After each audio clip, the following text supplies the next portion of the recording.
How was your experience of performing at the third edition of Lollapalooza India? It was absolutely incredible. I mean, I was a little nervous, not gonna lie, because I was playing the same time as Yeah. Green Day, who's just, an absolutely legendary band. Yeah. You shared a story of his song Damn Son, and Yes. you said that you had no clue that there's so much good Yeah. hip hop music being made in India. I had no idea. You Like, knew- literally you no had no idea. clue. Yeah, first time ever in India, and I didn't even expect to ever travel to India in my life because I didn't think like music would ever bring me this far. Welcome to the socials of 94.3 Radio 1. I'm your host Bhaarat, and I'm so excited to be having John Summit in our studios. He's of course killing it, performed at the third edition of Lollapalooza India, one of his many accolades. John, so good to have you in the studios. How's it going? It's going amazing. I'm stoked to be here, man. Absolutely. I love your energy. You've got a really positive energy. Thank you. And talking about all things positive, how was your experience of performing at the third edition of Lollapalooza India? It was absolutely incredible. I mean, I was a little nervous, not gonna lie, because I was playing the same time Yeah. as Green Day, who's just, an absolutely legendary band. Yeah. And like one of my favorite bands growing up, to be honest, too. Yeah. So I was like, damn, is anyone gonna show up? And then the crowd ended up being amazing. The crowd energy was amazing. The people knew the music. So I'm just really stoked about it. Yeah, the grass was quite literally greener at the other side. So, so that's so cool, man. Just tell me how the atmosphere was. Like, I'm sure a lot of your fans showed up, and I was telling you off the record that this was a testament to how good your music is. Yes, thank you. How would you summarize the whole experience in a word if I were to ask you? It was really refreshing. I mean, because this is my first time ever in India, and I didn't even expect to ever travel to India in my life because I didn't think like music would ever bring me this far. Yeah. And so it's just so exciting. And then the fans here are very energetic, which I love because I'm a super energetic person. I jump up and down when I'm on stage, Yeah. and they're kind of reciprocating. And I had an awesome time. Absolutely. I have to talk about your first studio album. It's called Comfort in Yes. Chaos. I love the name. Quite, very contrasting. Yes. Very ironical. Yes. Is that how you would summarize your own state of being? Like, do you find comfort in chaos? So I'm trying to find comfort in chaos, and it's funny because when I wrote the album, I was not comfortable at all in the chaos. Okay. And it was kind of like an aspirational album name, but now, and you can almost kind of see now I am pretty calm demeanor. When I was doing press a year ago, especially like for the album, I was like super high anxiety, like shaking a lot, and like just not super comfortable in my own skin. And I think going through the whole album process kind of made me realize, find comfort in the chaos. So, yeah. I mean, just a follow-up question to what you said. Does music make you feel zen? Like, do you find a sense of calmity when you are working on your music? Is it a meditative process for you? It is, because it satisfies, like, because I'm a hard worker and I kind of need to be working to get zen. I can't just sit around and do nothing. Yeah. But then it's also, creative work that like is fulfilling as well. Yeah. So it hits like the best of both worlds because, it's the best job in the world. What can I say? Absolutely. Absolutely. You just mentioned that it's the best job in the world. How did you stumble upon the journey of music? How did you start? What was your initiating reason? So I started DJing in college when I was studying accounting. Okay. I got my master's in accounting, was a certified public accountant, worked for Ernst & Young, which is funny. You definitely have Ernst & Young here as well. Yeah. But I was always DJing on the side and at nights and always making music. And so it was truly a hobby. And then, started to release some music, and then it started getting followers online, and I was kind of moonlighting as a DJ, and my coworkers didn't know anything about it. Yeah.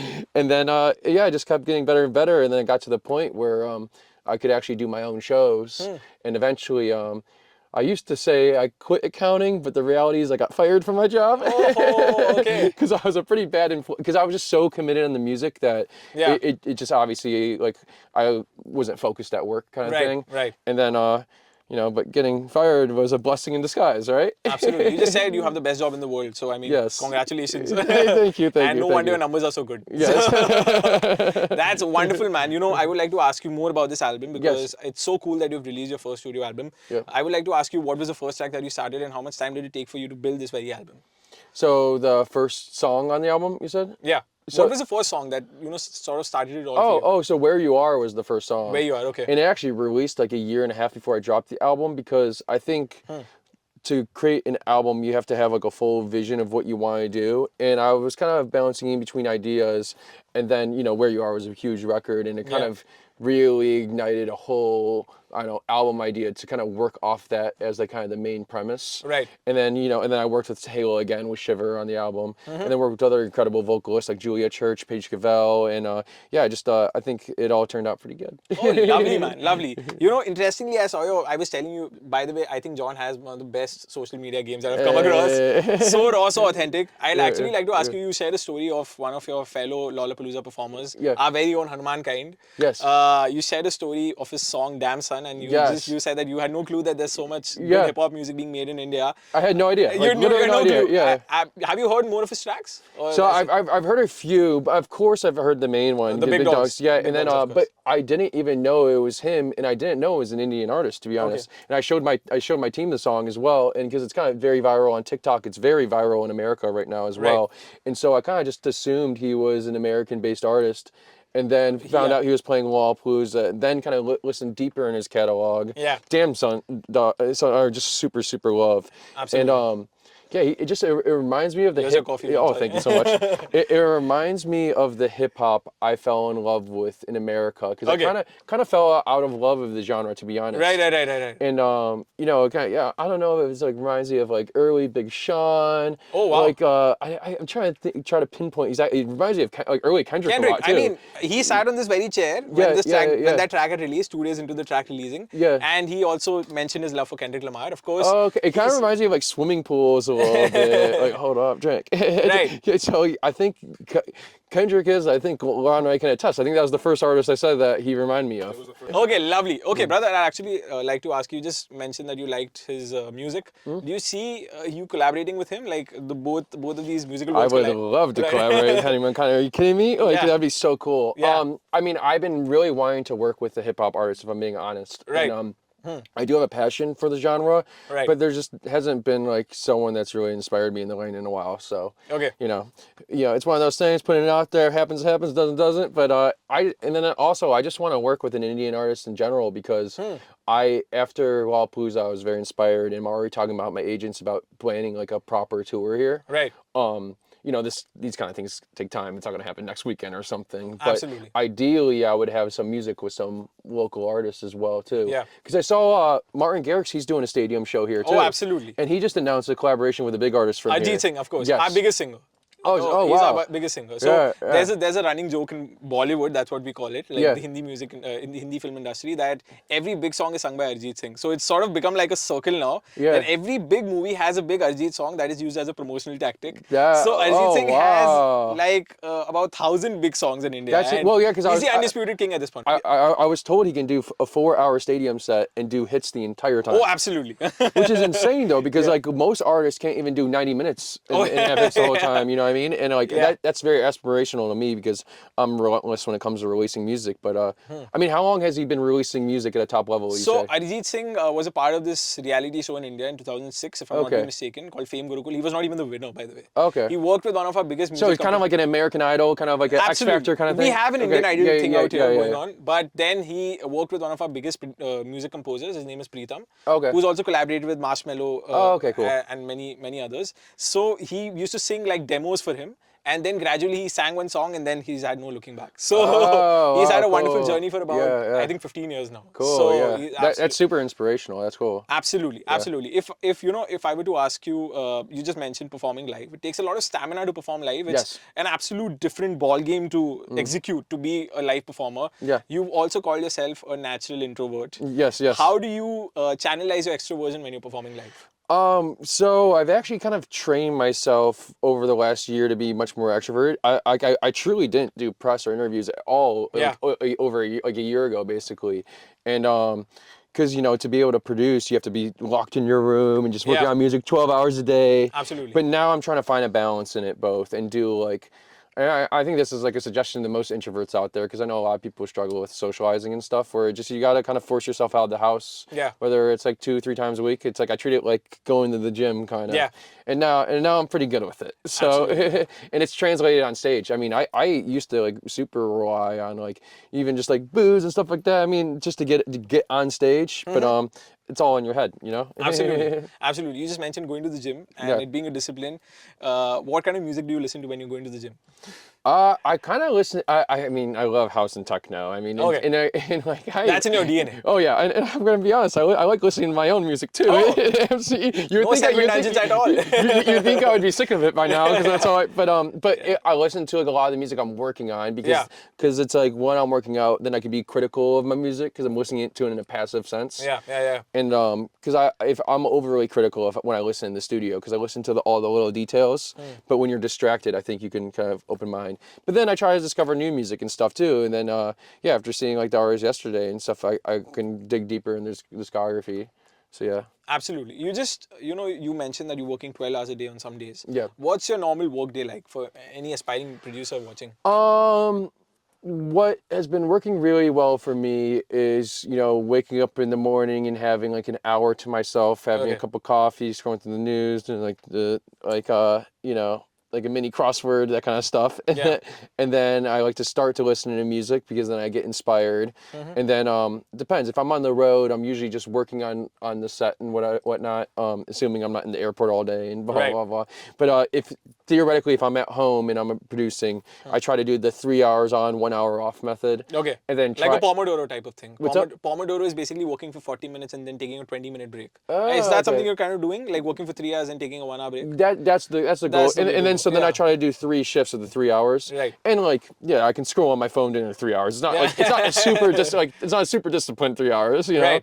But because I like to take naps and stuff too. So, it's truly whatever works. I mean, some people can just work 8 hours straight. Those people are crazy. I don't know how they can do that. Talking about doing stuff with your hours, I just saw your Instagram post, a carousel one. You were chilling with Shaq. Yeah. You attending the Super Bowl. Yes. You indulging in some sweet delicacies. Yes. How do you manage to do all of that? Just talk us through your day, and you also watched the Super Bowl, the Yes. Kendrick Lamar performance. Yeah. How was that like? Oh, Just it was summarize nuts. that day. It was nuts. It was kind of surprising because like a lot of people at the game didn't really know Kendrick's music too much. And I know all his music super well. So it felt like it was like almost a personal show because people were really talking and he was rocking. I thought it was awesome. He was phenomenal. He was phenomenal. But it's kind of funny though because I honestly don't really watch football too much. I don't really watch really too much sports outside of the NBA. That's kind of my main. But no wonder you were chilling with Shaq. Yes. He's a legend, dude. Are you kidding me? He's also the biggest human I've ever seen in my life, and he's a DJ too. For sure. So it's just so cool to hang out with someone like that,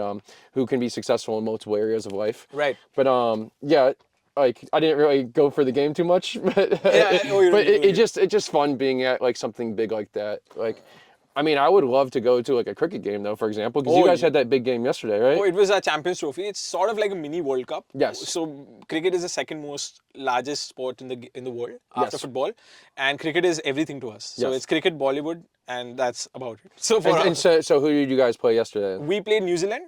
Yesterday, and so how was that? How was that not like a full World Cup? Was not no? Every So country basically, involved? ICC, it's called the International Cricket Council. Yeah. They have a major tournament every year. So we had the T20 World Cup. T20 is a shorter format of cricket. Okay. It's very fast paced. It's like a football match of sorts. Okay, so it'd be probably better for someone like me with a short attention span. Oh, for sure. It's like watching a reel. Okay, yeah, go. It's amazing. So what we had yesterday was a one-day international, and we had 8 of the biggest teams in the world playing against each other. India made it to the finals. We won a T20 World Cup last year, so we are reigning supreme at this point of time. Oh shit! All right, you're taking over the world with it then. Absolutely. Wait, there's no way America has a team though, do we? We do have a team, and some Indians are playing there. So a lot of people doing daytime jobs are playing for the American team. So there's a former India under-19 player called Untitled who's playing for the USA team. Wait, so but how is that? Is it not like World Cup where you have to be born in America? No, I think they give them residency or something of that sort. So that happens. Okay, because they want good players. So it's players that immigrate from India they live in America then? Yes, absolutely. Okay, cool, absolutely. In fact, if I'm not wrong, we had one of the major tournaments held in USA as well, USA and West Indies. Okay, cool. So that's how it's happening. They want to and there's tons of Indian people in America too, so there has to be a big fan base as well too. Yeah, absolutely. And I think cricket is just a more evolved version of baseball. Yes. It's originated from UK, from England. Because I actually am a big baseball fan too. I was a big Cubs fan growing up and stuff too, and because I'm from Chicago. Yeah. And yeah, so I guess I gotta give the sport more of a chance. Yeah, So it's like, I need to learn the rules though. oh, you will love it. You will love it. You will basically, it's what the differentiation could be like what tennis and paddle is, or Okay. pickleball is. Yes. That's how it is. But Okay. it's a bit more complex than Yeah, that. of course, But of it's a course. fun game. It's Yeah, it's yeah. all what keeps us occupied during the summer holidays and all Yeah, time. cool. Favorite game to play in India. Yeah, yeah. So, anyways, man, I would like to ask you. Of course, you had your major hit, Deep End. Yes. That, of course. Made you a household name in 2020. Mm. How's the journey been so far for you? The journey has been awesome, man. I mean, it's been nothing like I ever expected, and Yeah. I knew nothing going into it. I had no music industry experience before it. I no one in my life had any music industry experience. Right. My managers didn't have any music industry experience because we started working together when I had 800 followers. Okay. But I also think that's why we've been so successful, though, is that we kind of have been breaking every rule because we didn't know any of the rules. And which has been super exciting. It's been a lot of highs and lows because I'm super hard on myself and I f up all the time. I don't know if I can swear on here, but Okay. That makes the two of us. Yeah. okay, good. But yeah, it's life without challenges would be boring, right? Oh, absolutely. Absolutely. So I've been really enjoying the ride this far. Man, here's to many more heights for you. I would like to ask you, you just mentioned that you just give a shout out to all the people who've, been with you since you've commenced your journey. Who are the people who've been instrumental in your growth and the people who've, your day ones, so to say? Well, my two managers, who I really started this all with is Holt and Parker, and they're both from Dallas, and Right. This has been like just a crazy long journey with them, and they've built their management industry, and I've been or management company, and I've been building John Summit as just a whole team, and now I have a huge team under me, whether it's helping with all the media, helping with my label Experts Only, and all of this. Yeah, I mean, there's too many people to list. I mean, I got to give a shout out to my mom though for really being there when I need her, and I'm surrounded by a ton of great people, which is awesome. Absolutely. Do you bounce off your tracks to your mom? When you No. She's not a core audience. No. It's more so like for the highs and lows kind of shit. Right.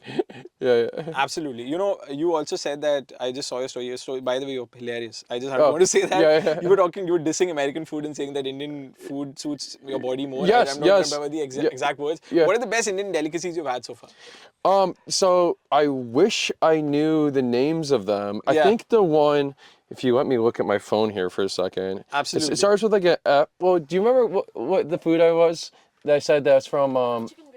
Chicken biryani. Oh, Yeah. It was one of the classics. Yeah, it was great. Spicy as hell. Oh yeah. And I was crying my eyes out. I had snot running out of my nose. Oh, I had to go to the bathroom. Boy, it was a tough battle, but it was fun though. Sailed through. Yeah. Yeah, but I think I got a good spice tolerance now because on my last flight there was like a chicken dish and the flight attendant's like, you can't have this. It's too spicy for you. I'm like.